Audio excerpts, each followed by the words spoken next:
Planet Fitness has a problem it desperately hopes you never notice. The average location has around 7,000 members. The building fits about 300 people. So, what happens if everyone actually shows up? They can't. It's physically impossible. And here's the strange part. The entire business is built on it staying that way. Let me walk you through exactly how gyms make their money. Not the way you think. The real way. It starts in 1992. Two brothers buy a struggling gym in Dover, New Hampshire. And they notice what everyone else missed. Most people don't avoid the gym because it's expensive. They avoid it because it's intimidating. So they flipped the whole idea. Make it cheap, make it friendly, get millions of nervous, out-of-shape people to sign up, and quietly build the entire business around the fact that most of them won't come. Today, nearly 20 million members, over 2,500 locations. Now, follow the money. It comes in through more doors than you'd expect. Door one, the membership. A basic Planet Fitness membership starts around $15 a month. That sounds too cheap to run a gym. It is if people actually showed up. Every January, the doors flood. New year, new you. 12% of all gym memberships start in that 1 month.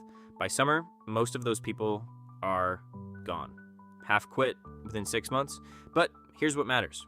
Quitting and canceling are not the same thing. You stop going in February, you keep paying until you notice. And for a lot of people, that day never comes. Industry-wide, about 67% of gym memberships go completely unused.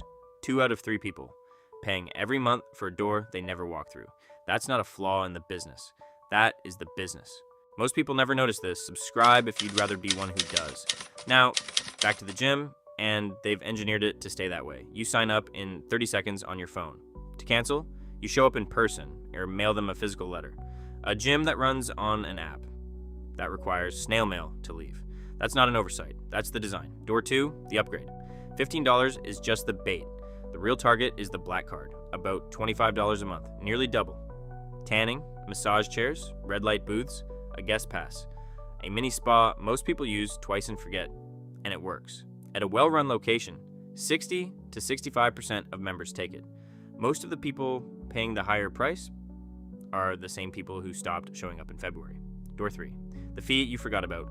Every member, Classic or Black Card, pays a $49 annual fee, once a year, pulled automatically by the same auto draft as your monthly dues. No bill, no approval. It just leaves your account. And because it happens once a year, quietly, most people never even see it go. $49 times millions of members, most of whom aren't there. Door 4, the one you never see.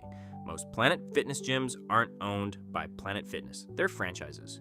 So the company makes money a second way, selling the business itself.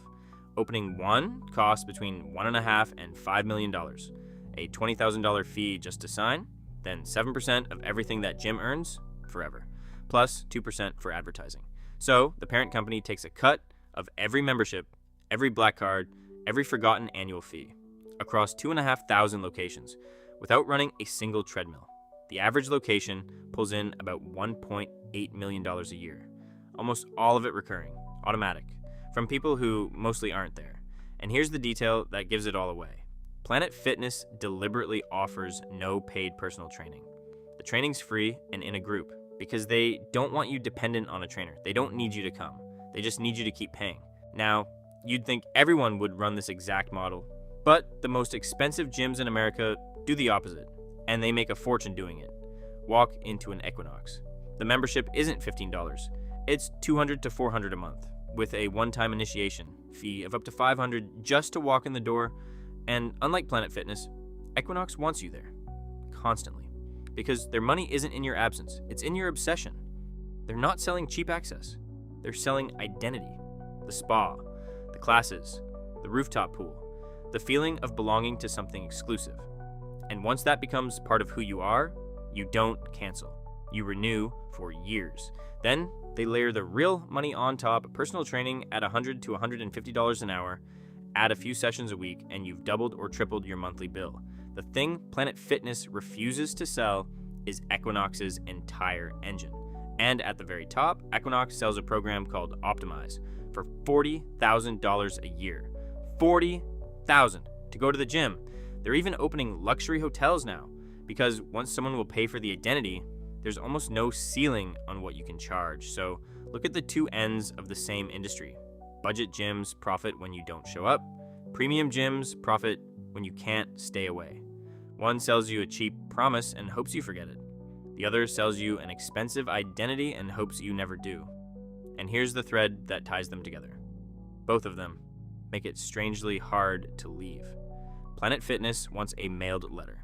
Equinox was fined $600,000 for how hard they made it to cancel.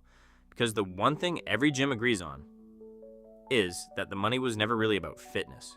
It was about getting you to sign and finding a reason for you to keep paying. So, the next time you feel guilty about that membership you're not using, remember, you're not failing the gym, you're their favorite kind of member.